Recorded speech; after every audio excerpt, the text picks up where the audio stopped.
Hello beautiful ladies, welcome back to our new beauty tips episode number 3. તમને લાગે છે કે તમે પ્રોપર સ્કિન કેર કરો છો? તો આ 3 મિસ્ટેક તમારી સ્કિનને ડેમેજ કરી શકે છે. First, over washing face. ફેસને વધારે પડતું વોશ કરવાથી પણ સ્કિન ડેમેજ થાય છે. Second, wrong moisturiser use. સ્કિનને એકોર્ડિંગ મોઇશ્ચરાઇઝર યુઝ નથી કરતા તો બી સ્કિન ડેમેજ થાય છે. જો તમે ઈચ્છો છો કે તમારી સ્કિનને એકોર્ડિંગ કેવું મોઇશ્ચરાઇઝર જોઈએ છે તો પ્લીઝ કમેન્ટ કરો. હું ચોક્કસથી એક વિડીયો બનાવીશ કે કઈ સ્કિનમાં કયું મોઇશ્ચરાઇઝર યુઝ કરવું જોઈએ. થર્ડ, સનસ્ક્રીન સ્કીપ કરવું. જો તમે સનસ્ક્રીનને સ્કીપ કરો છો તો બી સ્કિન ડેમેજ થાય. શું તમે પણ આ 3 મિસ્ટેક કરો છો? તો આજે જ બંધ કરી દેજો.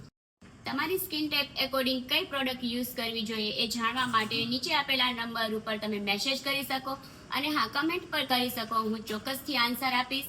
વિડીયો ગમ્યો હોય તો લાઈક કરજો, શેર કરજો અને હા, મેકઅપ આર્ટિસ્ટ ભાવિશાને ફોલો કરવાનું ભૂલતા નહીં. તો મળીએ નવી બીજી ટિપ્સ સાથે. ત્યાં સુધી બાય બાય.